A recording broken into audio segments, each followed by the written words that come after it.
বর্তমান আমাদের এখন পেট্রোল অকটেন নেই, আমাদের শুধু ডিজেল আছে। আমরা ডিজেল সফর করতেছি, বেচাকেনা করতেছি, 20 লিটার 10 লিটার বেচাকেনা করতেছি। যখন পেট্রোল অকটেন ঢুকবে আমরা ফিরে দিব। তেল পাওয়া যাচ্ছে না, আমরা কি করবো? তেলের বাজার কম দেয়, 2,000 দেয়, 3,000 দেয়। আপনার পেট্রোল অকটেন যদি 3,000 দেয় তো গাড়ি হয় 6,000। তো এখানে আমরা মেকআপ কিভাবে করবো? বিভিন্ন এলাকার গাড়ি এখানে আসে, তাদেরকেও দিতে হয়। এই যে তেল নেওয়ার জন্য আসলাম, এসে তো তেল পেলাম না, ঘুরে যাচ্ছি। অথচ খোলা বাজারে ফির মাঝে মধ্যে তেল পাচ্ছে, ওরা কিভাবে পাচ্ছে? এই বিষয়টা তো আমরা মানে মাথা খারাপ হয়ে যাচ্ছে, আমাদের তো গাড়ি ঘোড়া বন্ধ হয়ে গেল।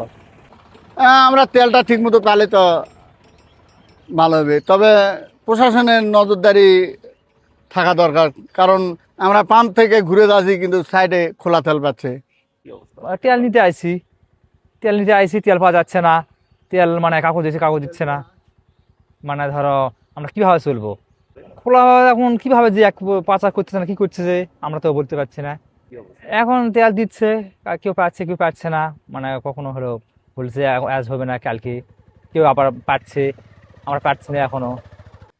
তেল নিতে আসছি, তেল নাই, মানে 3 দিন থেকে আজ তেল আসেনি। আজকে মাত্র গেল তেল আনতে। এখন আমরা তো তেল বেগর গাড়ি চালাতে পারতেছি না, বা কোনো জায়গায় যাইতে পারতেছি না, গাড়ি বাসায় পড়ে আছে। তারপরে তেলের সংকট, মানে পাচ্ছি না তেল, এই আর কি। বাজারে তেল পাওয়া যাচ্ছে কিন্তু দাম বেশি, 250 টাকা লিটার, 300 টাকা লিটার বিক্রি করতেছে ওখানে। এখন সেটা তো আমরা বলতে পারতেছি না। এখন পাম্প থেকে এখন তেল যদি তারা নিয়ে যায়, এরকম বিষয় আর কি।